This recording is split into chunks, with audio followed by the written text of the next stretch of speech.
मित्रों, बहुत बहुत स्वागत है आप सभी का आपके अपने प्यारे से यूट्यूब चैनल SSC77 पर।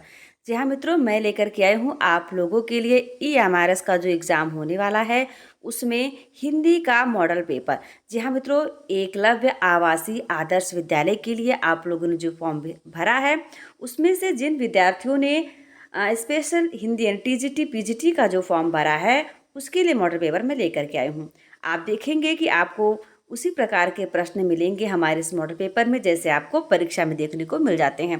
तो यह वैकेंसी जो है वो भारत सरकार द्वारा शासन द्वारा निकाली गई है और ये इसके जो विद्यालय हैं वो प्रत्येक राज्य में होते हैं, यानी किसी भी राज्य में होते हैं। कुछ फंडिंग सरकार राज्य सरकार भी करती है और केंद्र सरकार के माध्यम से भी इसकी फंडिंग की जाती है। बहुत ही अच्छा स्कोप है यहाँ पर। जो एकलव्य आवासीय आदर्श विद्यालय होता है अनुसूचित जनजाति के विद्यार्थियों के लिए खोला जाता है। उसकी कुछ सीमाएं जो है निर्धारित की गई हैं, कहाँ पर कितनी जनसंख्याएं होंगी तो वहाँ पर कितने विद्यालय खुलेंगे। इस प्रकार फिलहाल मुद्दा ये नहीं, मुद्दा हमारा ये है कि इसमें जो टीचर्स की वैकेंसी आई है बहुत ही ज़बरदस्त वैकेंसी है। और आप जानते हैं कि PGT तो भाई ये ऐसी वैकेंसी है कि आपको समझ लीजिए फर्स्ट सैलरी आपको 60,000 एबव आनी है आपके हैंड में, और आपको रहने के लिए वहाँ आवास भी मिलता है क्योंकि आवासीय विद्यालय। तो आप इसके लिए जी जान से जुट जाइए और हमारी क्लासेस को आप लगातार देखते रहिए। और हाँ मित्रों, इसका जो कॉमन पेपर है आप देखेंगे पेपर में 2 भाग डिवाइडेड हैं। पहला भाग आपका जो हो जाता है वह तो हो जाएगा कि आप ये देखिए इसमें बहुत सारे टॉपिक शामिल हैं, जैसे आपका करंट अफेयर है, एजुकेशनल करंट अफेयर है, रीजनिंग है, इंग्लिश है, उसके बाद आपका एजुकेशनल जो पैडागोजी आता है, नेशनल एजुकेशन पॉलिसी 2020 को भी शामिल किया गया है, और जनरल हिंदी जनरल इंग्लिश है। तो उन सबको मिला करके ही जो प्रश्न आपकी परीक्षा में आएंगे उसकी क्लासेस भी आपको हमारे चैनल के द्वारा मिल रही हैं। आप देख रहे होंगे प्रतिदिन कंप्यूटर की क्लासेस अभी चल रही है, फिर इंग्लिश की क्लासेस आएगी, फिर रीजनिंग की आएगी, यानी आपके कॉमन पेपर की भी तैयारी हम करवाएंगे और स्पेशल हिंदी से भी तैयारी करवाएंगे। तो हिंदी स्पेशल से ये पहला जो मॉडल पेपर आपकी सेवा में हाजिर है।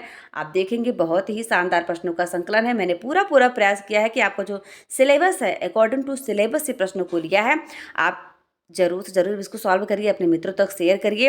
और यदि हाँ आप कुछ चाहते हैं कि इसमें कुछ संशोधन किया जाए या फिर कुछ और नया इंक्लूड किया जाए तो उसके बारे में आप हमें सलाह दीजिए। और चलिए आप देखिए ये पेपर जो है आपका वो किन किन परीक्षाओं के लिए बहुत ही महत्वपूर्ण होने वाला। क्योंकि आप जानते हैं जो हिंदी होता है वो चाहे साहित्य हो चाहे व्याकरण हो, सभी परीक्षाओं के लिए एक ही होगा। यदि आप देखेंगे DSSB के TGT PGT या UP TGT PGT BPSC CGPSC, मतलब जहाँ जहाँ भी आपकी हिंदी आता है NTA नेट के लिए तो उपयोगी है ही ये। इसके अलावा जितने भी राज्य आपके सेट करवाते हैं उन सब के लिए उपयोगी है। CTET में भी आएगा, UP TET में भी आएगा, यानी आप देखेंगे जहाँ पर भी साहित्य व्याकरण आता है उन सभी के लिए स्पेशली ये होने वाला है। तो आप जरूर इस क्लास को देखिए और हमारे चैनल को यदि आपने अभी तक लाइक नहीं किया तो लाइक कीजिए और सब्सक्राइब भी कर लीजिए। बने रहिए हमारे साथ। चलिए ये देखिए इतनी सारी क्लासेस आपको हमारे चैनल पर देखने को मिल जाएंगे, फ्री ऑफ कास्ट है, आप उसको तैयारी कीजिए। पेट का सिलेबस भी बहुत जल्द हम कवर करवाने वाले हैं। आज देखिए सभी परीक्षाओं की रहती है महत्वपूर्ण है। यदि आपने हमारे चैनल को अभी तक सब्सक्राइब नहीं किया है तो अपने प्यारे प्यारे हाथों से सब्सक्राइब कर लीजिए, फिर आगे बढ़िए और तैयारी हमारे साथ करते रहिए। तैयारी तो आपको हम करवाते रहेंगे। चलिए तो EMRS के अलावा भी यह ऑल स्टेट स्पेशल है। देन हिंदी से यदि आप टीचर बनना चाहते हैं तो आपको जहाँ जहाँ भी हिंदी आती है उन सभी परीक्षाओं के लिए मॉडल पेपर हमारा जो है वो अत्यंत उपयोगी शामिल होगा। स्पेशल हमने टारगेट किया है EMRS को क्योंकि इसकी परीक्षा नज़दीक है। संभवतः अक्टूबर या नवंबर में इसकी परीक्षा हो जाएगी। यदि आप PDF प्राप्त करना चाहते हैं तो हमारे टेलीग्राम चैनल से अवश्य जुड़े, SSC77 के नाम से, वहाँ पर आपको PDF प्राप्त हो जाएगी। चलिए पहली श्रृंखला है ये। सबसे पहला हमने लिया है उच्चारण स्थान को। आपको बताना है कि जो ड है, ड यानी टा ठा ड ड, ड का उच्चारण स्थान क्या है। कंठ है, तालु है, दंत है या फिर मूर्धा है। चलिए मैं इसकी व्याख्या कर देती हूँ। कंठ, कंठ से आपके का वर्ग का उच्चारण होता है। इसका सूत्र भी हमने आपको बताया हुआ है, अकुह विसर्जनीय नाम कंठः। तो आप जानते हैं, यदि आपने अभी तक नहीं पढ़ा है तो हमारे चैनल पर आपको प्लेलिस्ट मिलेगी। उस प्लेलिस्ट में व्याकरण की बहुत सारे लगभग 35 से 40 प्रैक्टिस सेट अपलोड हैं। आप जाकर के उन्हें सॉल्व कीजिए, उसमें आपको इसका जवाब अवश्य मिल जाएगा। तो यानी इसका तात्पर्य क्या हुआ कि छोटा आ, देखते जाइए आप ध्यान से देखते जाइए, बड़ा आ और कु यानी कि का वर्ग। का वर्ग में क्या क्या आपका आएगा, क ख ग घ अंगा। उसके अलावा हा, इन सभी का जो उच्चारण स्थान होता है वह आपका हो जाता है क्या, कंठ हो जाता है। फिर हम देखेंगे तालु को।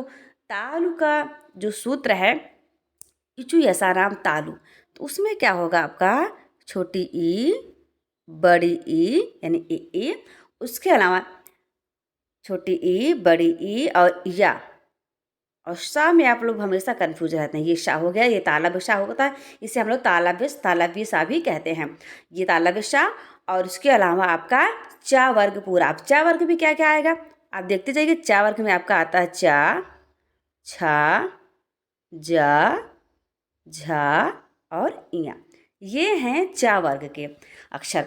तो इन सभी का जो उच्चारण स्थान है वो आपका तालु है। क्या है, तालु है। याद कर लीजिए, आप इसको शॉर्ट भी ले सकते हैं, हम पर्याप्त समय आपको दे रहे हैं। चलिए अब आगे हम देखेंगे किसका, दंत का। दंत का और मूर्धा का, इन सब में जब हम आपको बता देंगे, पूरी व्याख्या कर देंगे, तब आपको बताना होगा कि डा का उच्चारण स्थान क्या है। चलिए, ऋतु लसाना दंता। ऋतु, चूंकि हमने बताया आपको ये सूत्र जो है वो संस्कृत का है। संस्कृत से हमने सूत्रों को लिया है क्योंकि आप जानते हैं जो संस्कृत है वो हिंदी की आदि जननी है। यदि आप हिंदी से तैयारी कर रहे हैं तो संस्कृत से अछूते नहीं रह सकते हैं। संस्कृत के 1 या 2 प्रश्न आपको कॉमनली पूछ ही लिए जाएंगे, तो आपको घबराने की आवश्यकता नहीं है। आपका कॉम्बिनेशन भी मांगा जाता है। यदि आप हिंदी से टीचर बनना चाहते हैं तो आपको संस्कृत की योग्यता भी रखनी ही होती है। वो 12 तक कहीं मांगी जाती है, कहीं ग्रेजुएशन तक मांगी जाती है। तो ऋतु लसानाम दंता, जिसका मतलब ये हो जाता है कि ऋ फिलहाल संस्कृत का है उसे आप छोड़ दीजिए। ला और ये वाला सा देखिए, ये दंती सा है, इसके पहले तालव्य शाह हमने बताया था। ऋतु लसानाम दंता, ये ला और ये शा। उसके अलावा आपका जो ता हो जाएगा, तू का मतलब होता है तावर्ग, यानी कि ता, था, दा, धा और ना। इन सभी का जो उच्चारण स्थान है वह दंत है। आपसे प्रश्न पूछा जाएगा ता का उच्चारण स्थान आप बताइए, तो आप क्या जवाब देंगे, दंत। जी हाँ मित्रों, बिल्कुल सही जवाब दे रहे हैं आप। तो इसी तरह से आप पढ़ते रहिए और पुराने क्लासेस को भी देखते रहिए। चलिए अब आपका लास्ट बच जाता है मूर्धा। मूर्धा हो जाता है ऋतु रसानाम मूर्धा। ऋतु यानी कि आपका जो ऋषि है, टू यानी कि टा वर्ग यानी टा, ठा, डा, ढा, अड़ा। उसके अलावा रा और ये सा। देखिए इस सा को हम लोग मूर्धन्य सा कहते हैं। मूर्धन्य सा जब हम लोग छोटे थे तो समझ नहीं पाते थे, पेट फड़ुआ सा बोलते थे इसको, ठीक है। तो आप चाहे जो कहिए, पेट फड़ुआ मतलब उसका पेट फटा हुआ है, यहाँ देखिए। तो इन सभी का जो उच्चारण स्थान है वह आपका हो जाएगा मूर्धा। तो इतनी व्याख्या देने के बाद तो आप इस प्रश्न का जवाब दे ही पाएंगे, पूरा विश्वास है। जी हाँ मित्रों, इस प्रश्न का सही जवाब हो जाता है मूर्धा, ऑप्शन नंबर डी। आगे बढ़ेंगे और देखते रहेंगे हिंदी साहित्य का प्रथम इतिहास किस भाषा में लिखा गया। जी हाँ मित्रों, बहुत ही आश्चर्य की बात कहें कि ये जो हमारा हिंदी साहित्य है तो यह हिंदी साहित्य का, और लेकिन इतिहास इसका किस भाषा में लिखा गया, तो किसी विदेशी भाषा में लिखा गया। किस भाषा में लिखा गया, यानी सोचिए आप, कितने आश्चर्य की बात है कि साहित्य तो इतिहास जो है वो हिंदी का है, लेकिन ये हिंदी में ना लिखा जा करके किसी विदेशी भाषा में लिखा जा रहा है। आपको बताना होगा संस्कृत में लिखा गया, अंग्रेजी में लिखा गया, फ्रेंच में लिखा गया या फिर उर्दू में लिखा गया। चारों में सही जवाब क्या हो जाएगा। जी मित्रों, संस्कृत जो है वो हिंदी की आदि जननी कही जाती है, और अंग्रेजी तो आप जानते ही, अंग्रेजों ने हमारे देश पर 200 वर्षों तक लगातार राज किया। हाँ मित्रों, अंग्रेजी से हमें याद है, यदि आप इतिहास की शानदार क्लासेस देखना चाहते हैं तो आप हमारे SSC 77 पर आइए। वहाँ पर हिस्ट्री की बहुत सारी क्लासेस हैं, आप जाकर उन्हें देखिए, बहुत ही उपयोगी साबित होंगी। तो मित्रों, यहाँ पर हम कह रहे हैं इस प्रश्न का सही जवाब हो जाएगा फ्रेंच। फ्रेंच भाषा में हिंदी साहित्य का, चलिए हम आपको ऑप्शन में बताते हैं। हिंदी साहित्य का जो पहला इतिहास वो फ्रेंच भाषा में लिखा गया, और इसे लिखा किसने, आप जानते ही होंगे कि इसे लिखा था गारसादा तासी ने। किसने लिखा था, गारसादा तासी ने। हिंदी का प्रत्येक बच्चा इनसे अछूता नहीं होगा, जो इनको ना जानता हो ऐसा कोई हो ही नहीं सकता। तो इनको शॉर्ट में हम गारसा ही कह देते हैं। गारसादा तासी ने लिखा था, और इतिहास का नाम क्या था, इस्तवार दला लिटरेतुर एंदुई हिंदुस्तानी। लिखूँ क्या यहाँ पर, चलिए लिख देती हूँ आपके लिए मैं। यहाँ पर क्या होगा, इस्तवार। देखिए इसका उच्चारण करना भी कुछ लोगों के लिए बहुत ज़्यादा कठिन होता है, लेकिन आप हिंदी के विद्यार्थी हैं तो हिंदी वाले तो भाई शुद्ध बोलते और लिखते हैं, उनसे कोई आगे नहीं जा सकता हिंदी बोलने में। चलिए देखिए, इस्तवार द ला, इस्तवार द ला। उसके बाद आपका होगा लित रेत्यूर। क्या हो गया, लित रेत्यूर। इस्तवार दलित रेत्युर एंदुई एंदुस्तानी, एंदुई एंदुई एंदुस्तानी, ठीक है, ये एंदुस्तानी, ये नाम था उनके इतिहास ग्रंथ का जो कि गारसादा तासी महोदय ने लिखा था, है ना। उसके बाद फिर लिखा गया है, और ये कब लिखा गया था? लिखा गया था 1839 में। यह प्रश्न भी आपसे पूछा जा सकता है, कब लिखा गया था, तो आप जवाब देंगे 1839 में तारसी महोदय के द्वारा लिखा गया था। यह हिंदी साहित्य का इतिहास फ्रेंच भाषा में, जिसे कहा जाता है इस्तवार दलालित्रोत्तर एंदुई हिंदुस्तानी। अब आपको बताना होगा कि अंग्रेजी भाषा में लिखा गया पहला हिंदी साहित्य का इतिहास कौन था। तो मित्रों मैं बता देती हूँ, the modern vernacular literature of northern Hindustan. ये लिखा गया था किसके द्वारा? जॉर्ज ग्रियर्सन के द्वारा। चलिए अब आप यह प्रश्न बताइए कि सर्वप्रथम उत्तर अपभ्रंश, जी हाँ मित्रों, उत्तर अपभ्रंश को पुरानी हिंदी किसने घोषित किया? इसमें हमेशा कन्फ्यूजन रहता है क्योंकि कई लोगों ने कह दिया। तो पहले किसने कहा बताइए? राहुल सांकृत्यायन ने कहा, चंद्र शर्मा गुलेरी ने कहा, रामचंद्र शुक्ल ने कहा, या फिर भोला शंकर व्यास ने कहा। एक एक की व्याख्या आप सुनते जाइए, आपको बहुत अच्छे तरीके समझ में आने वाला है। आप यहाँ देख रहे हैं राहुल सांकृत्यायन। तो राहुल सांकृत्यायन जिनका कि मूल नाम था केदारनाथ पांडे, यह प्रश्न भी आपकी परीक्षा में बनता है। आप देखते जाइए, केदारनाथ पांडे किसका मूल नाम था? तो आप बता देंगे राहुल सांकृत्यायन का। अब राहुल सांकृत्यायन जी ने क्या किया था? अपभ्रंश को पुराने हिंदी नाम दिया था तथा अपभ्रंश व प्रारंभिक हिंदी के सभी कवियों को हिंदी के कवियों के रूप में मान्यता की। इन्होंने इसका नाम दिया था, लेकिन सर्वप्रथम इन्होंने घोषित नहीं किया था। उसके आगे आप क्या जाते हैं? चंद्र शर्मा गुलेरी। चंद्र शर्मा गुलेरी जी वह महान व्यक्तित्व हैं जिन्होंने सर्वप्रथम राजा मुंज को हिंदी का प्रथम कवि मानते हुए 10वीं शताब्दी के अंतिम चरण से हिंदी साहित्य का आरंभ माना, और उन्होंने यह कहा कि पुरानी जो उत्तर अपभ्रंश है वही पुरानी हिंदी है। यानी इस प्रश्न का सही जवाब आपके चंद्रधर शर्मा गुलेरी हो जाता है। अब आप देखिए कि रामचंद्र शुक्ल जी ने क्या कहा। तो रामचंद्र शुक्ल जी ने अपभ्रंश को प्राकृताभास हिंदी कहा तथा उन्होंने हिंदी साहित्य का इतिहास जो आप देखते हैं कि इन्होंने काल विभाजन जब किया तो 933 से हिंदी साहित्य का आरंभ माना। जबकि भोला शंकर व्यास जो आपके बचते हैं, इन्होंने क्या किया था कि हिंदी के आरंभिक रूप को अवहट्ट नाम दिया था। क्या नाम दिया था? अवहट्ट। ये चारों के चारों आपके लिए अत्यंत ही महत्वपूर्ण हैं। आप देखते रहिए, स्क्रीन पर आपको इसका जवाब भी मिलेगा और इसकी जो व्याख्या कर रहे हैं उसमें आपको अतिरिक्त प्रश्नों के उत्तर मिल जा रहे हैं। तो इस प्रश्न का जवाब हो गया चंद्र शर्मा गुलेरी। आपको ये PDF भी हमारे स्मार्ट क्लासेस 77 के टेलीग्राम चैनल पर उपलब्ध हो जाएगी, आप अवश्य देख पाएंगे। चलिए आप बताइए, आदिकाल को संक्रमण काल किसने कहा? जी हाँ मित्र, मिश्र बंधु ने कहा, राम कुमार वर्मा ने कहा, धीरेन्द्र वर्मा ने कहा, या फिर रामखेलावन पांडे ने कहा। तो किसने कहा? चलिए देखिए, सबसे पहले मिश्र बंधु ने क्या कहा था? इन्होंने कहा आरंभिक काल। मिश्र बंधु ने क्या कहा? आरंभ हो गया, यानी कि आरंभिक काल कह दिया इन्होंने। मिश्र बंधु ने आपके आरंभिक काल कह दिया। उसके बाद आ जाते हैं आपका राम कुमार वर्मा जी। तो वर्मा जी भाई पीछे कैसे रहने वाले थे?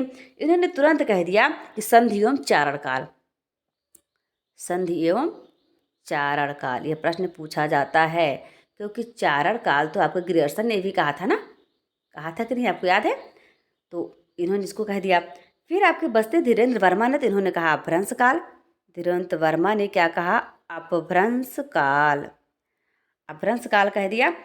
और उसके बाद आपके अपभ्रंश काल और आपके राम खिलवन पांडे जी जो हैं, ये देखिए राम खिलवन पांडे, इन्होंने संक्रमण काल या फिर प्रवर्तन काल कहा, जबकि आचार्य रामचंद्र शुक्ल जी ने इसे वीरगाथा काल कहा है।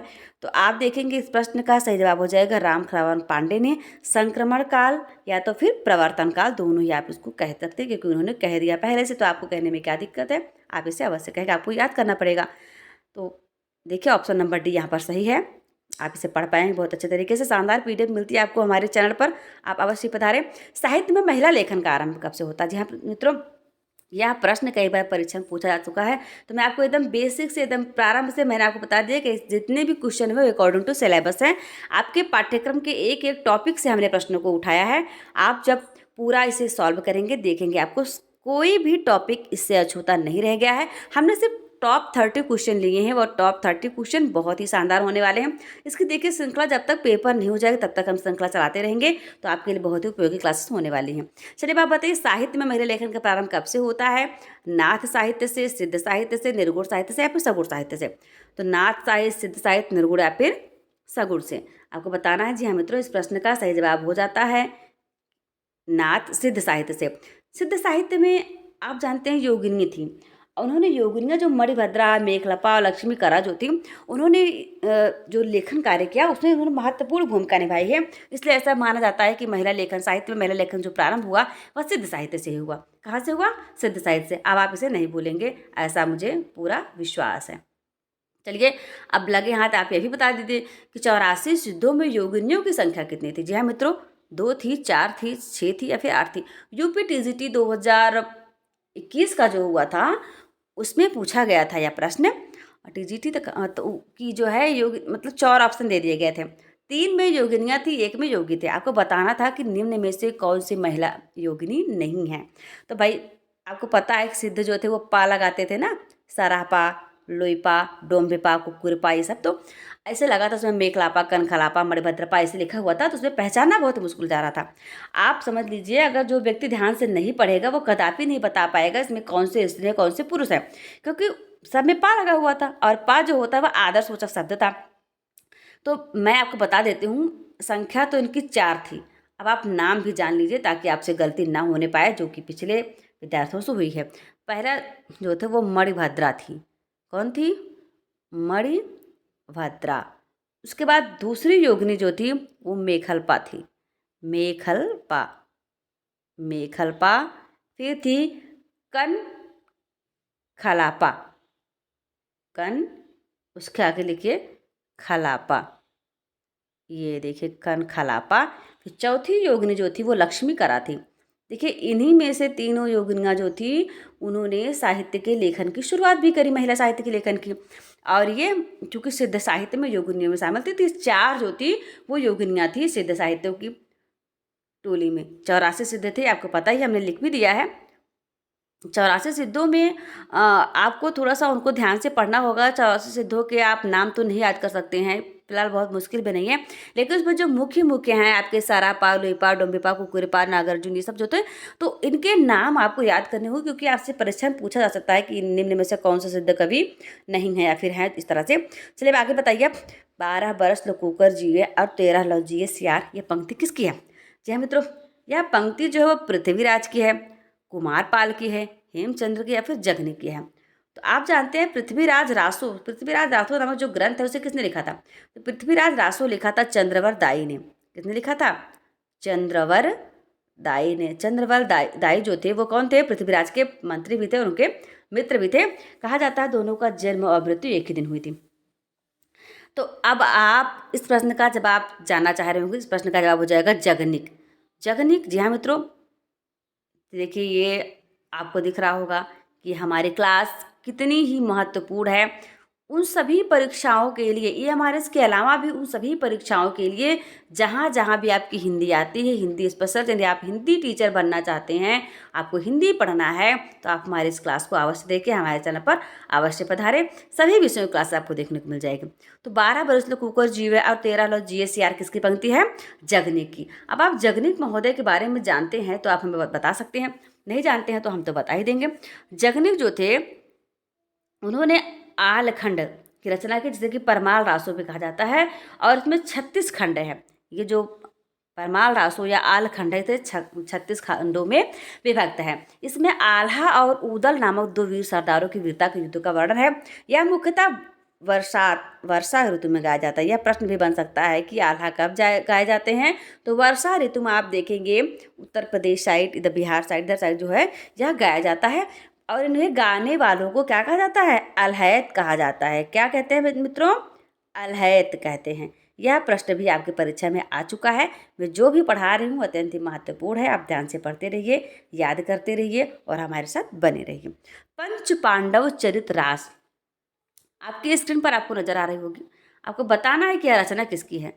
कभी जल्हड़ की है, कभी आ सब यहाँ पर होना चाहिए, थोड़ा सा मिसप्रिंट हो गया, कोई बात नहीं, आप तो जानते ही हैं। शालिभद्र सूर्य की है या फिर उदयवंत की है। तो आप जानते हैं कब जो जल्हड़ थे, जल्हड़ जो थे, एक पंक्ति मैं आपको बताता हूँ। पुस्तक जल्हड़ हाथ दे चल गज्जन नृप काज, यानी जो पृथ्वीराज रासो लिखा था चंद्रवरदाई ने, वो उसे पूर्ण नहीं कर पाए थे और अंतिम दिनों में उन्होंने उसे अपने पुत्र जल्हड़ को दे दिया था। जल्हड़ को वह पुस्तक दे करके वो चले गए थे पृथ्वीराज के साथ में। तो जल्हड़ ने पृथ्वीराज रासो की जो है उसकी पूर्ति की थी, है ना, ये कवि थे। और उसके अलावा आप देखेंगे कवि आशव ने चंदन बाला रास और जीवदया रास की रचना की थी। किसकी रचना की थी? चंदन बाला रास और जीवदया रास बहुत ही महत्वपूर्ण है, यह परीक्षा में पूछ जाती हैं। तो इस प्रश्न का सही जवाब हो जाएगा शालिभद्र सूर। शालिभद्र सूर ने पंच पांडव चरित्रास की रचना की थी। आगे बढ़ेंगे और देखेंगे विद्यापति को श्रृंगार रस का सिद्धवाक कवि किसे कहा जाता है। ये श्रृंगार में थोड़ा सा मृष पिंट है, कोई बात नहीं, तो आप इसे संशोधित कर लीजिएगा। देखिएगा, विद्यापति को श्रृंगार रस का सिद्धवाक कवि किसने कहा? हजारी प्रसाद द्विवेदी ने कहा, बच्चन सिंह ने कहा, रामचंद्र शुक्ल ने कहा, या फिर राम स्वरूप चतुर्वेदी ने कहा। ये रास नहीं है, राम है, राम स्वरूप चतुर्वेदी ने कहा। किसने कहा था? इस प्रश्न का जो सही जवाब हो जाएगा हजारी प्रसाद द्विवेदी ने सिद्धवाक कवि कहा था। आप जानते हैं कि विद्यापति को विभिन्न नामों से उपमित किए गए, जैसे कवि शेखर कहा जाता है, कवि कंठाहार कहा जाता है। क्या कहा जाता है? कवि कंठाहार कहा जाता है विद्यापति को। और ये देखिए, उसके अलावा इन्हें कवि रंजन, राज पंडित, खेलन कवि आदि उपमाओं से उपमित किया गया है। और विद्यापति की पदावलियाँ जो हैं कृष्ण और राधा के प्रेम पर आधारित हैं। ऐसा कहा जाता है कि इनकी पदावलियाँ जो हैं वो इतनी मार्मिक हुआ करती थी कि चैतन्य प्रभु उसे गाते गाते बेहोश हो जाते थे, कई दिनों तक मूर्छित पड़े रहते थे। कितनी अतिशयोक्ति है, कितनी सत्यता है। मैंने जो पढ़ा है, जो सुना है, वो आपको बता रही हूँ कि इतनी भावपूर्ण कविताएं हुआ करती, पदावलियाँ हुआ करती थी कि ये देखिए, इतनी सारी क्लासेस आपको हमारे चैनल पर देखने के लिए मिल जाएंगे, तो आप अवश्य ही पधारें। यदि आप किसी भी परीक्षा की तैयारी कर रहे हैं तो फ्री स्टडी मटेरियल आपको मिल रहा है हमारे चैनल पर, स्मार्ट क्लासेस 77 पर। और उसके अलावा आप देखेंगे DSSS, BPSC, CGPSC, MPPSC, SSC, CHSL, NTA, NET, TGT, PGT, UP, SSC, पेट का हाल ही में नोटिफिकेशन आया, उसकी परीक्षाएं होने से पहले पहले आपको पूरा पाठ्यक्रम मिल जाएगा हमारे चैनल पर। CTET, UP TET, ये हमारे की क्लासेस चल रही है। हमारे जनरल पेपर जो है, जिसमें आपके कंप्यूटर आता है, करंट अफेयर आता है, रीजनिंग है, जनरल हिंदी है, इंग्लिश है और नेशनल एजुकेशन पॉलिसी 2020, तो उन सभी की तैयारी भी करवाई जा रही है, तो आप जरूर देखें। और उन सभी परीक्षाओं के लिए बहुत ही महत्वपूर्ण, जिसमें हिंदी साहित्य व्याकरण आता है, हमारा आज का प्रैक्टिस है, टॉप 30 क्वेश्चन। चलिए आगे बढ़ते हैं हम लोग। इस प्रश्न का सही जवाब हमने दे दिया था कि हजारी प्रसाद द्विवेदी ने विद्यापति को श्रृंगार रस का सिद्धवाक कवि कहा है। ठीक है मित्रों, चलिए आगे बढ़ते हैं। दक्षिण भारत की मीरा किसे कहा जाता है? दक्षिण भारत की मीरा किसे कहते हैं? आप बिखलापा को कहेंगे, अंडाल को कहेंगे, कनकलापा को, मणिभद्रपा को। तो आप जानते हैं कि मेघलापा, कनकलापा, मणिभद्रपा, ये तीनों जो होती है वो सिद्ध कवियों में शामिल थी। तो आपकी बचती हैं अंडाल। अंडाल को कहा जाता है दक्षिण भारत की मीरा कहा जाता है। दक्षिण भारत की मीरा किसको कहा जाता है? अंडाल को, यानी कि ऑप्शन नंबर बी यहाँ पर सही हो जाता है। अब चलिए आप बताइए, कबीर दास की भाषा को पंचमेल खिचड़ी किसने कहा है? रामचंद्र शुक्ल ने कहा, हजारी प्रसाद द्विवेदी ने, श्याम सुंदर दास ने, फिर बच्चन सिंह ने। आप थोड़ी देर सोचिए, विचार करिए, फिर बताइए कि किसने कहा था। रामचंद्र शुक्ल जी ने, इन्होंने कहा था, इनकी भाषा को सधुक्कड़ी भाषा कहा था। क्या कहा था? सधुक्कड़ी भाषा। इन कबीरदास की जो भाषा थी बहुत ही अलग तरीके की थी। आप जानते हैं, उन्हें मिली जुली भाषा जब जो चाहे तब प्रयुक्त कर दिया, तो उन्होंने कह दिया कि इनकी सधुक्कड़ी भाषा है। और हजारी प्रसाद द्विवेदी जी पीछे कैसे रह जाते हैं? उन्होंने कह दिया कि ये भाषा के डिक्टेटर हैं, भाषा के डिक्टेटर, यानी कि तानाशाह कह दिया हजारी प्रसाद द्विवेदी जी ने। और बच्चन सिंह जी ने कबीर की भाषा को संत की भाषा कह दिया। इन संतों की भाषा ही ऐसी होती है। आपके श्याम सुंदर दास जी ने कह दिया कि पंचमेल खिचड़ी है, यानी कि इन्होंने जहाँ की भाषा जो उनको सही लगी मिली जुली विस्तृत करके प्रयोग कर दें। जिस प्रकार से खिचड़ी बनती है, उसमें आप जितनी दालें चावल मिला दो, चावल मिला दो, सारी सब्जियां मिला दो, सब मिला के खिचड़ी बन जाता है। तो ऐसे ही इनकी भाषा ही है। ब्रज भी मिला दिया, अवधि भी मिला दिया, खड़ी भी मिला दिया, राजस्थान में मिला दी, जितनी भाषाएं इनको जो समझ में आई, जहाँ की जो अच्छी लगी, जो सटीक लगा, इनको मिला दिया। और इन्होंने इस सब को अपने मनमाने ढंग से किया। किसी भी हिंदी व्याकरण के नियम की आवश्यकता नहीं है, साहित्य के नियम कुछ आवश्यकता नहीं, इसलिए इनको डिक्टेटर भी कह दिया। हजारी प्रसाद द्विवेदी जी ने भाषा का डिक्टेटर कह कर संबोधित किया। चलिए आगे बढ़ेंगे। इस प्रश्न का जवाब तो हमने दे ही दिया था, श्याम सुंदर दास। आप देख लीजिए इसको, पीडीएफ तो पढ़ेंगे ही आप, और हमारे क्लासेस को आप देख ही रहे हैं। चैनल को सब्सक्राइब अभी तक नहीं किया तो अवश्य कर लीजिए। टेलीग्राम से जुड़िए ताकि आपको फ्री की पीडीएफ मिल सके। चलिए आप बताइए, जाके कुटुंब सब ढोर ढोवंत, जाके कुटुंब सब ढोर ढोवंत फिरहि अजहू बनारसी आस पासा। यानी जिसके परिवार में सब लोग जानवर को ढोते फिरते हैं, आज भी बनारस के आसपास ऐसी पंक्तियाँ किसकी हैं? रैदास, मलुकदास, श्याम सुंदर या फिर बच्चन से। तो भाई इस प्रश्न का जवाब हो जाएगा रैदास। रैदास जी ने इसको कहा, अपने परिवार के बारे में बताया उन्होंने। और मलुकदास को तो आप जानते ही हैं, अजगर करे न चाकरी, पंछी करे न काम, दास मलुखा कह के सबके दाता राम। तो भाई सबके दाता राम है, इसमें किसी भी प्रकार का संदेह नहीं है। लेकिन उन्होंने यह भी किया है कि यदि आप कर्म करेंगे तो आपको आपके कर्मों के अनुसार ही फल अवश्य ही प्राप्त होगा। यदि आप अच्छे कर्म करते हैं तो अच्छे फल प्राप्त करेंगे, यदि आप बुरे कर्म करते हैं तो बुरे फल प्राप्त करेंगे। यानी हर व्यक्ति को उस कर्म के अनुसार फल मिलता है। चलिए, इस प्रश्न का सही जवाब हो जाएगा रैदास। रैदास जी ने कहा था अपने परिवार के बारे में बताते हुए कि इससे साबित होता है कि बनारस के आसपास के थे। और आगे देखेंगे आप पुलिस। भाई बहुत ही प्रचलन में रहने वाला जो शब्द है पुलिस, आप जानते हैं पुलिस किस भाषा का शब्द है? आपको पता है? कभी आपके दिमाग में यह प्रश्न उठा कि हम जाने पुलिस किस भाषा का शब्द है? नहीं उठा तो आज उठ जाएगा। तुर्की भाषा का है, अंग्रेजी भाषा का है, पुर्तगाली का है, फिर फ्रांसीसी का है। चलिए मित्रों, एक एक देखते जाते हैं। चलिए देखिए, तुर्की भाषा का जो शब्द है, पहले कुछ उदाहरण देख लेते हैं। जो कैंची हो गया, ये देखिए कैंची, और उसके अलावा तोप, पूरा स्क्रीन पर तो नहीं आएगा लेकिन जितना आएगा हम उतना ले देते हैं। बारूद, कैंची, तोप, बारूद, फिर हो जाएगा आपका लाश। देखिए पुलिस आगे, दरोगा कैसे पीछे रह सकते हैं? दारोगा। अब आप दरोगा को देखकर ये ना सोच लीजिएगा अगर दरोगा तुर्की है तो पुलिस भी तुर्की ही हो जाएगा, बिल्कुल नहीं। इसका जवाब ये नहीं है कि पुलिस तुर्की भाषा का शब्द है, बल्कि ये इतने शब्द हैं जो मुख्य रूप से आपकी परीक्षा में पूछे जाते हैं। कि तुर्की भाषा के यहाँ आप स्क्रीनशॉट ले सकते हैं या फिर लिख सकते हैं। आपको पर्याप्त टाइम मिल रहा है, हमारे चैनल पर आप बने हुए हैं तो देखिए। अब आप अंग्रेजी के कुछ शब्द ऐसे हैं जितना प्रयुक्त हो रहे हैं हमारे साथ में कि हम उससे समझ नहीं पाते वो अंग्रेजी के हैं या फिर हिंदी के हैं। जैसे कॉलेज हो गया, इसके अलावा पेंसिल हो गया। और मित्रों इन सब की हिंदी भी इतनी क्लिष्ट होती है कि अगर किसी से आप शुद्ध हिंदी में वार्तालाप करें तो समझ ही नहीं पाएगा। रेडियो हो गया, टेलीविज़न हो गया, doctor, letter box, pen, ticket, machine, और आज के युवाओं का जो फेवरेट बन चुका है सिगरेट। देखिए अंग्रेज लेकर आए थे अंग्रेजों की कला और ये बर्बाद कर रही है हमारे युवाओं को। तो सिगरेट जो है वो इंग्लिश भाषा का शब्द है। फुटबॉल, स्टेशन, साइकिल, बोतल, ये सभी अंग्रेजी भाषाएं के शब्द हैं, आप इनको याद कर लीजिए। और पुर्तगाली में देखिए, पुर्तगाल से क्या क्या है? अचार, आल्पीन, कारतूस, गमला, चाबी, तिजोरी, तौलिया, फीता, साबुन, तंबाकू, ये सारे नाशकर्ता जो हैं आप देखेंगे सब विदेशों के ही हैं। हमारी जो भारतीय संस्कृति रही है वो कभी इस प्रकार से नहीं रही है कि किसी को भी नुकसान पहुंचाए। ये देखिए, ये अंग्रेज जो हैं वो सिगरेट लेकर के आ गए और पुर्तगाली जो है वो तंबाकू लेकर के आ गए बर्बाद करने के लिए, है ना। और लोग आज का धड़ल्ले के साथ उपयोग कर रहे हैं, बर्बाद हो रहे हैं। उस पर देखिए कितने बड़े बड़े इंस्ट्रक्शन लिखे होते हैं कि आपको कैंसर हो जाएगा, आपके दांत खराब हो जाएंगे, फेफड़े खराब, लेकिन उसके बाद भी उसका उपयोग धड़ल्ले से हो रहा है, ठीक है। उतना तो महिलाएं अपने सौंदर्य प्रसाधन पर खर्च नहीं करते हैं जितना कि पुरुष वर्ग इस सब चीज़ों पर खर्च कर देता है। बड़े चिंता की विषय है। हमारा ये पुरुष प्रधान देश जो है और पुरुष ही इस प्रकार के गर्त में जा रहे हैं। हालांकि महिलाएं भी कुछ कम नहीं हैं, वो भी धड़ल्ले से इस कैटेगरी में आ रहे हैं, जो भी है बहुत दुखद स्थिति है। चलिए फिलहाल हम आगे बढ़ते हैं अपने टॉपिक पे। हम तो भाई साहित्य पढ़ने वाले हैं, हर चीज़ का विश्लेषण करते हुए चलेंगे। चलिए आगे पढ़िए आप और बताइए फ्रांसीसी भाषा के कौन कौन शब्द हैं। तो फ्रांसीसी भाषा में सबसे पहले तो आपका इस प्रश्न का जवाब मिल जाएगा, पुलिस जो है वो फ्रांसीसी भाषा का शब्द है। इसके अलावा कार्टून, इंजीनियर, कर्फ्यू और बिगुल जो होता है वो भी फ्रांसीसी भाषा का शब्द है। पीडीएफ में आपको बहुत ही स्पष्ट तरीके से इसका आंसर मिल जाएगा, लेकिन व्याख्या नहीं मिल पाएगी। तो व्याख्या के लिए आपको हमारी इस क्लास को विस्तृत तरीके से देखना होगा। चलिए आप बताइए जंगम का विलोम शब्द क्या होगा? जंगम का विलोम शब्द क्या होगा? जंगम जो है स्थावर है, अचल है, पुरातन है, फिर इनमें से कोई नहीं। तो आप जानते हैं इस प्रश्न का जवाब, लेकिन थोड़ा सा हिचकिचा रहे हैं। चलिए हम बताते हैं। जंगम का मतलब होता है स्थावर, सॉरी जंगम का जो विलोम है वो अस्थावर हो जाएगा, और अचल का विलोम हो जाएगा चल, पुरातन का अधुनातन।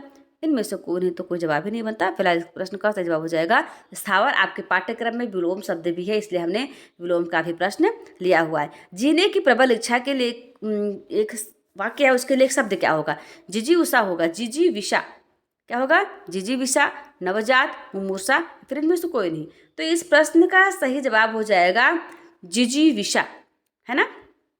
बाकी मुमूर्षा का क्या होगा, इसका जवाब आप हमें कमेंट बॉक्स में जरूर दीजिए, ठीक है। मुमूर्षा किसके लिए प्रयुक्त किया जाता है, बहुत ही प्रचलित शब्द है ये, तो आप जरूर से जरूर जवाब देंगे, इंतजार रहेगा हमें आपके कमेंट का। मृगावती के लेखक कौन है, आप बताइए मृगावती के लेखक कौन है, बहुत ही प्रसिद्ध रचना है। मृगावती के लेखक कौन है मित्रों? मंझन जी हैं, देखिए मंझन जी हैं, असाइत हैं, कुतुबन या फिर मलुकदास। तो आप जानते ही हैं मृगावती के लेखक, सॉरी मलुकदास बिल्कुल नहीं है, ठीक है। मृगावती के लेखक जो है वो कुतुबन है, इसमें थोड़ा सा मिसप्रिंट हो गया है, आप इस पर ध्यान मत दीजिएगा। कुतुबन इस प्रश्न का सही जवाब हो जाएगा। मलुकदास जी गलत हैं, अच्छे तरीके से दिमाग में बिठा लीजिए। मलुकदास जी ने मृगावती की रचना नहीं की थी, कुतुबन ने किया था, कुतुबन की रचना है। और असाइद की रचना आपकी हो जाती है हंसावली। तो भाई थोड़ा सा मिसप्रिंट है, आप इसे मैनेज कर लीजिएगा, है ना। पीडीएफ में हम करेक्ट करवा कर दे देंगे आपको, ओके। चलिए आगे बताइए, रामचंद्र शुक्ल ने तुलसीदास जी की कितनी रचनाओं को प्रामाणिक माना? जी हाँ मित्रों जी, बताना है आपको कि उन्होंने 14 रचनाओं को प्रामाणिक माना, 13 को माना, 12 को या फिर 11 को। तो रामचंद्र शुक्ल ने तुलसी जी की 12 रचनाओं को प्रामाणिक माना, जबकि 13 रचनाएं मिलती हैं। तो उन्होंने किसको प्रामाणिक नहीं माना? जी हाँ मित्रों, हनुमान बाहु को उन्होंने प्रामाणिक नहीं माना है। देखिए आपको दिख रहा होगा 12 रचनाएं जो है वो रामचंद्र शुक्ल के अनुसार प्रमाणित हैं, उन्होंने उसको प्रमाण किया। और आप तो जानते हैं रामचंद्र शुक्ल जी ने जो कह दिया उसको कोई अभी तक काट नहीं पाया सटीक तर्कों के साथ में, तो उनके ज़्यादा आधार जो है वो सही माने जाते हैं। केशव कहीं न जाए का कहिए पंक्ति किसकी है? आपको बताना है ये पंक्ति किसकी है, केशव की है, तुलसी की, बिहारी की या फिर घनानंद की। तो केशव देख करके आप केशव इस प्रश्न का उत्तर ना लगा दें भाई, केशव है इसमें, लेकिन इस प्रश्न का जवाब हो जाएगा तुलसीदास जी ने कहा है, केशव कह न जाए का कहिए। शुद्धाद्वैतवाद मत का प्रवर्तन किसने किया? शुद्धाद्वैतवाद जो मत है एक, उसका प्रवर्तन किसने किया था? वल्लभाचार्य ने, निम्बार्काचार्य ने, आचार्य हित हरिवंश ने या फिर चैतन्य महाप्रभु ने? तो आप जानते हैं जो निम्बार्काचार्य जी थे, ये देखिए निम्बार्काचार्य जी थे, इन्होंने द्वैतवाद संप्रदाय का प्रवर्तन किया था। और आचार्य हित हरिवंश ने राधा वल्लभ संप्रदाय का प्रवर्तन किया था। चैतन्य महाप्रभु जी ने गौड़ीय संप्रदाय की स्थापना की थी। तो आपको इन तीनों प्रश्न के जवाब मिल जाए, बच जाते हैं आपके वल्लभाचार्य जी। तो वल्लभाचार्य जी ने शुद्धाद्वैतवाद मत का प्रवर्तन किया था। देखिए आपको दिख भी रहा होगा। रामानुजाचार्य के गुरु जी का क्या नाम था? रामानुजाचार्य का गुरु जी क्या नाम था? विष्णु स्वामी था, राघवानंद, और विष्णु स्वामी 2 बार दे दिएगा, कोई बात नहीं, या फिर कांचीपुर।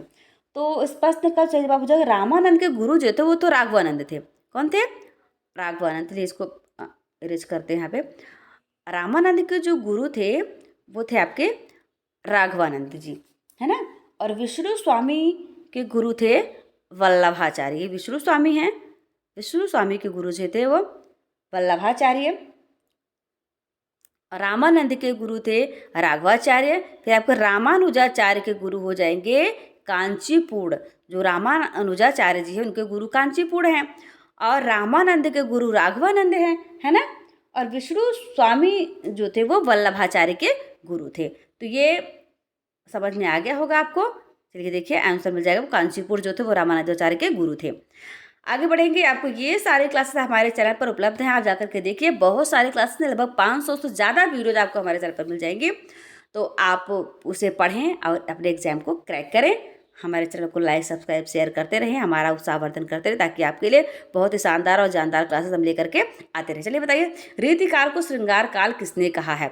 मिश्र बंधु ने कहा, रमाशंकर शुक्ल ने कहा, आचार्य शुक्ल ने कहा, या फिर विश्वनाथ प्रसाद मिश्र ने कहा? तो बताइए आपको किसने कहा? आप जानते हैं मिश्र बंधु में कौन कौन आते हैं? गणेश बिहारी, श्याम बिहारी, सुखदेव बिहारी। यानी गणेश, श्याम, सुख। बहुत लोग कंफ्यूज रहते हैं इसमें कौन कौन है कौन कौन नहीं है। गणेश बिहारी, श्याम बिहारी, सुखदेव बिहारी, ये तीनों जो थे वो मिश्र बंधु के अंतर्गत आते हैं, क्योंकि ये तीनों भाई थे। इन्होंने मिश्र बंधु विनोद नामक ऐतिहासिक ग्रंथ भी लिखा है। अब रीतिकाल को श्रृंगार काल किसने कहा? तो मिश्र बंधु ने तो इन्हें कह दिया था अलंकृत काल, रीतिकाल जो है वो अलंकृत काल है, इसे मिश्र बंधु ने कह दिया। रमाशंकर शुक्ल रसाल ने क्या कहा? इन्होंने कह दिया कला काल है ये। रामचंद्र शुक्ल ने रीतिकाल कह दिया। आपके जो विश्वनाथ हैं उन्होंने क्या कह दिया, रीतिकाल को श्रृंगार काल कह दिया। श्रृंगार काल में टाइपिंग मिस्टेक है, आप उसे ध्यान दीजिएगा। विश्वनाथ प्रसाद का सही जवाब हो जाएगा। रीतिकाल के जो अंतिम कवि थे, रीतिकाल के अंतिम आचार्य के रूप में किसकी गणना की जाती है? जी हाँ मित्रों, रीतिकाल के अंतिम आचार्य के रूप में किसकी गणना की जाती है? तो आप जानते हैं किसकी गणना की जाती है। रीतिकाल के जो अंतिम आचार्य थे, केशवदास थे, कृपाराम थे, भिखारी दास थे या फिर चिंतामणि थे? तो भाई थोड़ा सा धैर्य धारण करके जवाब दीजिए। भिखारी दास जी थे। भिखारी दास कौन थे? ये इनको अवधि का आदि कवि भी कहा जाता है और ये प्रतापगढ़ के ट्यूंगा जिले के रहने वाले थे। रीतिकाल के अंतिम आचार्य कवि कहे जाते हैं। बहुत ही इम्पोर्टेंट है आपके लिए, याद कर लीजिए। चलिए आप बताइए। अमी हलाहल मद भरे श्वेत श्याम रतनार जियत मरत झुक झुक परत जय चितवत एक बार। ठीक है भाई, क्या कवि की कल्पना है ना। रीतिकाल तो एकदम अनोखा ही काल है, वहाँ तो जो न कह दें सो भले। ये चला बताइए, इस पंक्ति के रचनाकार कौन है? केशवदास, रसलीन, पद्माकर या फिर चिंतामणि? ये चारों ही आपके हो जाते हैं रीतिकाल के। इस प्रश्न का सही जवाब हो जाएगा रसलीन, है ना। समकालीन कविता के प्रवर्तक कौन माने जाते हैं? समकालीन कविता के प्रवर्तक आपको बताना है, इस प्रश्न का जवाब देना है। वीरेंद्र कुमार जैन, लक्ष्मीकांत वर्मा, जगदीश चतुर्वेदी, विशंबर नाथ उपाध्याय। तो इस प्रश्न का सही जवाब हो जाएगा विशंबर नाथ उपाध्याय, है ना। चलिए आगे बढ़ेंगे हम। जहाँ बिना कारण के ही कार्य की उत्पत्ति होती वहाँ पर कौन सा अलंकार होता है? भ्रांतिमान होता है। ये देखिए अलंकार पे भ्रांतिमान, विभावना, संदेह या फिर उत्प्रेक्षा। भ्रांतिमान आप जानते हैं जहाँ पर किसी को भ्रम हो जाए। जैसे आपको कभी कभी भ्रांतिमान और संदेह दोनों अलंकार एक ही जैसा लगेगा, लेकिन दोनों में थोड़ा सा अंतर है। संदेह में आदमी को क्या होता है, संदेह बना ही रहता है, वो कंफ्यूज ही रहता है। जैसे ये सांप है या रस्सी है, सांप है या रस्सी है। आपने उदाहरण सुना होगा, नारी बीच सारी है कि सारी बीच नारी है, कि नारी ही कि सारी है, कि सारी ही कि नारी है, कि नारी ही नारी है, कि सारी ही सारी है। मतलब तो यहाँ पर ये हमेशा कन्फ्यूजन में है, उसको समझ ही नहीं आ रहा है ये सारी है कि नारी है, कि नारी है कि सारी है, कुछ भी समझ में नहीं आ रहा। यानी अंत तक वो इस बात का निर्णय नहीं ले पा रहा है। वहाँ पर आपका संदेह अलंकार हो जाएगा। लेकिन भ्रांतिमान अलंकार में क्या होता है, कोई व्यक्ति सर्प को रस्सी समझकर उसे पकड़ लेता है, यानी वह उस पर अपनी प्रतिक्रिया दे देता है। तो जहाँ पर प्रतिक्रिया हो जाती है वहाँ पर आपका भ्रांतिमान अलंकार हो जाएगा, और जहाँ पर प्रतिक्रिया नहीं होती है, सिर्फ आदमी संदेह में ही पड़ा रहता है, वहाँ पर हो जाता है संदेह अलंकार। स्पष्ट है, दोनों में अंतर आपको समझ में आया हुआ होगा। और उत्प्रेक्षा अलंकार की तो सबसे बड़ी पहचान है, जन जानो मन मानो जहाँ पर हो वहाँ आप धड़ल्ले के साथ उत्प्रेक्षा अलंकार लगा दीजिए। ठीक है, सही हो जाएगा। यहाँ पर इस प्रश्न का सही जवाब हो जाएगा विभावना अलंकार। यानी जैसे कैसे है, पग बिन चले सुने बिन काना, कर बिन कर्म करे बिन नाना, इसका प्रसिद्ध उदाहरण है। देखिए यहाँ पर विभावना अलंकार है। चलिए आप बताइए, जिसका कार्य के साथ जिसका क्रिया के साथ साक्षात संबंध हो, यानी किसी भी प्रकार का किसी माध्यम की आवश्यकता नहीं है, वह क्या कहलाता है? जिसका क्रिया के साथ साक्षात संबंध, उसे क्या कहेंगे? सहायक क्रिया कह देंगे, कारक कह देंगे, पद कह देंगे, फिर पद विन्यास कह देंगे। तो आप जानते हैं इस प्रश्न का जवाब। थोड़ा हमने अलग तरीके से लिया इसको। सहायक क्रिया नहीं भाई, इसमें थोड़ा सा मिसप्रिंट हो गया है, इसे कहेंगे कारक। इसको आप इरेज कर लीजिए, थोड़ा सा मानवीय भूल समझ करके, है ना। मैं तो आपको इसलिए देखिए, इसलिए लोग कहते हैं किताबों को पढ़ने से ही कोई ज्ञाता नहीं बन जाता है। जब उसे आपको पढ़ाने वाला कोई शिक्षक मिल जाता है, वो हर एक मुद्दे को, हर एक बिंदु को अच्छे तरीके से स्पष्ट करते हुए चलता है, तो आपको समझ में आता है। अब देखिए, टाइपिंग मिस्टेक तो मानवीय भूल हो सकती है ना। यहाँ पर लिखा है जिसका क्रिया के साथ साक्षात संबंध हो, यहाँ पर सहायक क्रिया दे दी गई। अब आप उसे रेट देख करके सही कर दें, हाँ यही सही है। कुछ लोग आप जिससे भी करेंगे नहीं, ये तो गलत बता दिए। लेकिन भाई आपने क्लास तो देखी ही नहीं ना। आप क्लास देखिए, हो सकता है जो लिखा गया है वो सही नहीं है, हमने उसकी व्याख्या भी की है कि यह कारक हो जाएगा। इस प्रश्न का सही जवाब हो जाएगा कारक। ठीक है, तो आप किसी प्रकार के कन्फ्यूजन में ना रहें, और पीडीएफ में संशोधन करके आपको पीडीएफ दिया जाएगा। रश्मि तथा नीरजा नामक कृतियों पर महादेवी वर्मा को कौन सा पुरस्कार हुआ प्राप्त हुआ था? देखिए आप जानते हैं कि रश्मि और नीरजा जो है वो दोनों ही महादेवी वर्मा की महत्वपूर्ण कृति हैं। इसके अलावा इनके बहुत सारी संस्मरण है, यात्रा वृत्तांत हैं। तो आप बताइए कि इनके संस्मरण, जो प्रमुख संस्मरण मेरा परिवार है ना, मेरा परिवार में कौन कौन सा शीर्षक है? मेरा गिल्लू है, और पूरे इन्होंने बहुत सारे जानवर पाल रखे थे, तो उन सभी के बारे में वर्णन किया है। तो उनको बताइए कौन सा पुरस्कार दिया गया था? भारत भारती सम्मान दिया गया था, सोवियत लैंड नेहरू पुरस्कार मिला, सरस्वती सम्मान मिला, फिर मंगला प्रसाद पारितोषिक मिला। तो इस पर उनको मिला था सोवियत लैंड नेहरू पुरस्कार, यानी ऑप्शन नंबर बी सही हो जाएगा। ये देखिए इसमें भी थोड़ा सा मिस्टेक है, मंगला प्रसाद पारितोषिक ना होकर के ये सोवियत लैंड नेहरू पुरस्कार, आप इसे सही कर लीजिए। मैं तो आपको बता ही रही हूँ, कोई बात नहीं है, थोड़ा सा हो जाती है गड़बड़ी, है ना। सोवियत लैंड पुरस्कार प्राप्त हुआ था महादेव वर्मा को रश्मि और नीरजा नामक कृतियों पर। चलिए आगे बढ़ेंगे हम और देखेंगे इसको। झूठ सच नामक निबंध के लेखक कौन है? जी हाँ मित्रों, आपको बताना है रामवृक्ष बेनीपुरी, इलाचंद जोशी, यशपाल, जयराम शरद गुप्त। रामवृक्ष बेनीपुरी की जो एक संस्मरण है माटी की मूर्तें, आपका नेट जेआरएफ के सिलेबस में शामिल, बहुत ही महत्वपूर्ण है। आपने दूसरा नहीं पढ़ा था, आप जरूर पढ़ लीजिए, बहुत ही अच्छी संस्मरण है वो है उनकी माटी की मूर्तें। उन्होंने 12 लोगों के बारे में बहुत अच्छे तरीके से विस्तृत वर्णन किया है। तो इस प्रश्न का सही जवाब हो जाएगा आपको सियाराम शरण गुप्त। झूठ सच नामक निबंध के लेखक जो है वो सियाराम शरण गुप्त जी हैं। सवा शेर गेहूं नामक एक कहानी है, वो किस पत्रिका में प्रकाशित हुई थी? जी मित्रों, सबसे पहले आपको जानना होगा सवा शेर गेहूं नामक जो कहानी है वो लिखी किसके द्वारा गई? तो यह लिखी गई थी कथा सम्राट मुंशी प्रेमचंद जी के द्वारा। प्रेमचंद्र जी आपके सिलेबस में शामिल हैं, तो हमने पूरा प्रयास किया है आप कि जो है आपके सिलेबस के अकॉर्डिंग आपकी क्लास आए। तो मुंशी प्रेमचंद जी ने सवा शेर नामक गेहूं जो कहानी बस लिखी थी, और कौन सी पत्रिका में प्रकाशित हुई थी? तो यह प्रकाशित हुई चांद नामक पत्रिका में। आपने इस कहानी को पढ़ा है? नहीं पढ़ा तो पढ़ लीजिए, बहुत ही मार्मिक कहानी है। इसमें थोड़ा सा मैं आपको शॉर्ट तरीके से बताना चाहूँगी कि कोई व्यक्ति था, उसके घर पे एक ब्राह्मण आता है, उसे भोजन कराने के लिए उसके पास कुछ रहता नहीं है, तो वो जाकर के साहूकार के यहाँ से सवा शेर गेहूँ जो है वो उधार लेकर के आता है।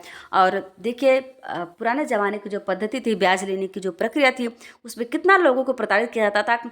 वो उस गेहूँ के बदले ही वो आजीवन उसके यहाँ मजदूरी करता रहता है, वह ऋण खत्म नहीं होता है। और जो उसका बेटा है वो जब बड़ा होता है तो वह भी उसके यहाँ आकर के उस सवा शेर गेहूँ के बदले ही मजदूरी करता है।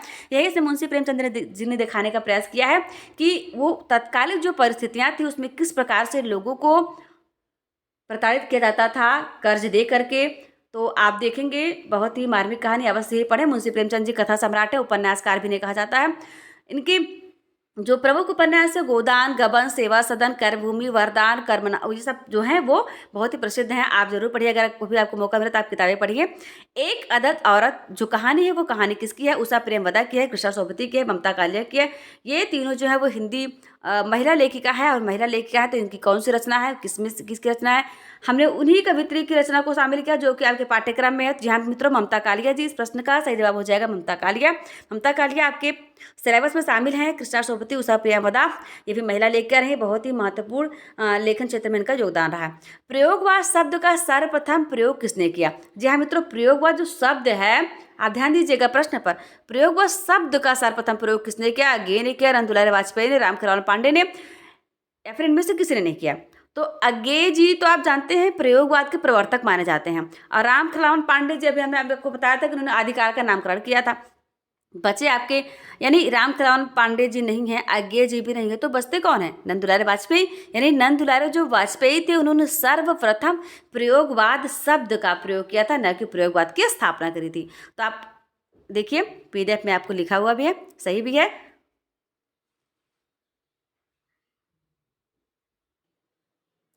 अब कीजिएगा, थोड़ा सा व्यवधान हुआ। चलिए आप बताइए, जिस संज्ञा अथवा सर्वनाम की विशेषता बताई जाए वह क्या कहलाता है? जी हाँ मित्रों, इस शब्द पर विशेष ध्यान की आवश्यकता होती है आपको कि जिस संज्ञा अथवा सर्वनाम की विशेषता बताई जाए या फिर जो विशेषता बता रहा है, तो आपको जानना होगा उसे क्या कहेंगे। जिसकी विशेषता बताई जाती है उसे क्या कहा जाता है? विशेषण कहेंगे, विशेष कहेंगे, या फिर प्रविशेषण कहेंगे? तो मित्रों इस प्रश्न का सही जवाब जो होने वाला है वो हो जाएगा विशेष्य। अब विशेषण किसे कहते हैं? जो विशेषता बता रहा है, जिस शब्द से विशेषता आप बता रहे हैं उसे विशेषण कहेंगे, और जिसकी विशेषता बताई जा रही है उसे विशेष्य कहेंगे। और प्रविशेषण वह होता है जो विशेषण की भी विशेषता बता देता है। जैसे आप कह देंगे कि राम तेज दौड़ता है, तो दौड़ना की विशेषता तो हो गई तेज, दौड़ना की विशेषता क्या हो गई? तेज हो गई। अब इस तेज की भी विशेषता बता दे रहा है बहुत, यानी राम बहुत तेज दौड़ता है, तो बहुत क्या हो गया? ये बहुत जो है आपका प्राविशेषण हो गया। ये विशेषण की भी विशेषण है, यानी विशेषण का जो विशेषण होता है उसे प्राविशेषण कहा जाता है। चलिए अब आप बताइए कि अगली क्लास को देखने के लिए आप हमारे चैनल पर आ रहे हैं कि नहीं आ रहे हैं?